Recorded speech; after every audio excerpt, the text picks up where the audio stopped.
Yeah, so if you allow me, let me just give you a little bit of a sense of this printing world. Many of us as consumers, we live and we touch and we depend on print every day, but we never notice it. So think about the last time that you went down a Publix, you know, aisle or a Kroger or any supermarket.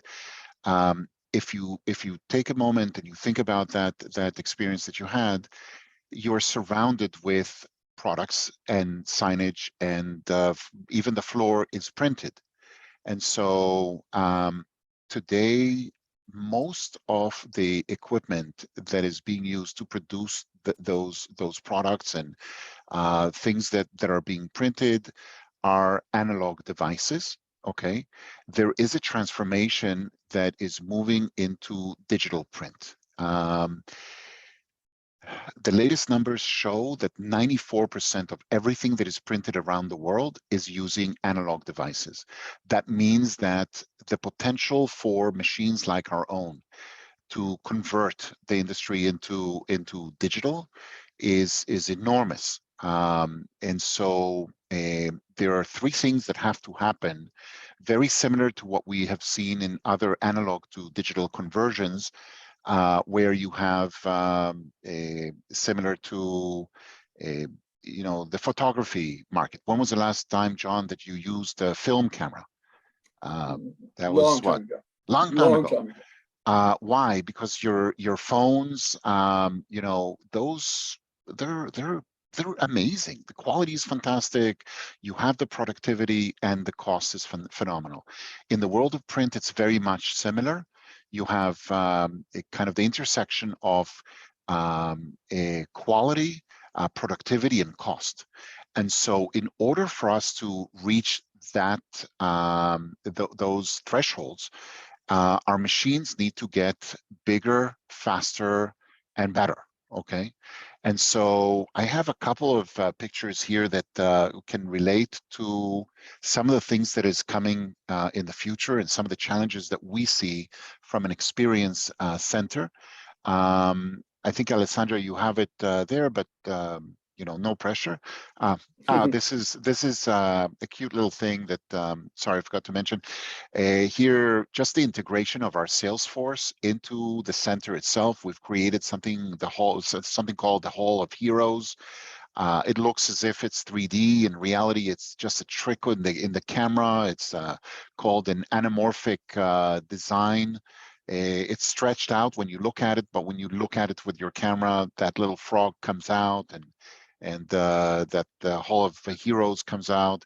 We use artificial intelligence to take some of our most valuable sales reps. We asked them to give us their favorite superhero, and we've kind of embedded their image using some of the tools that are out there using artificial intelligence. Scott, on the upper right corner, when we asked him to give us his superhero, he said his mom. I said, it's going to be, I'm not sure you want to look like your mom. And so could you give me another superhero? And so he said, I think it was Flash.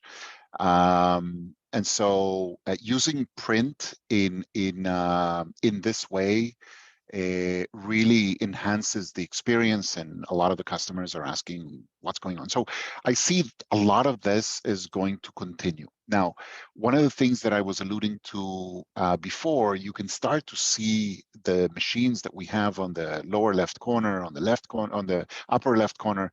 Those are the type of machines that we're talking about.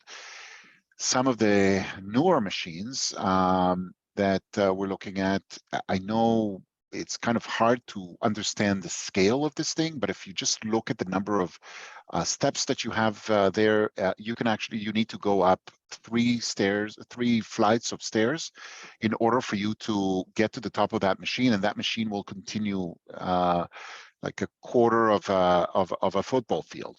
Okay. Wow. And so in order for us to reach this untapped part that I was talking about, this area that is today all these products that are being printed using analog technology, we need to be able to get bigger. Okay, our machines are bigger. They're going to be, yes, they're more expensive, but the cost per unit is going down.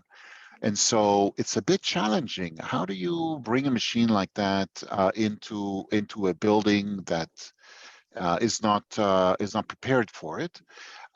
So we're constantly having to look. Okay, the machine is going to be out in 5 years. Every contract and real estate and everything else is 5 to 10 years. We have to think about it right now if we're going to make a decision in 10 years or in 5 years. And so that makes things a little bit tricky. The other component that I would just mention here to the team is we also have to be very creative. We have approached some of our customers to be an extension of our experience center. And so many customers arrive here. They go through, the full kind of um, the full experience and everything else, and then we'll jump on a bus and we'll go to one of our customers that has the machine, and they get to see it live and everything else. Now, how do you measure that? How do you control the quality, the experience? It's a production facility, right? And it's a customer. He's doing a favor. It's not your facility. And so there's confidentiality aspects. Are they allowed to see the jobs that are running on that particular piece of equipment? And so looking at 2025, I think it's going to be a combination of um, a graphics experience center that is bigger in size physically, and a collaboration with many of our customers to be part of that experience.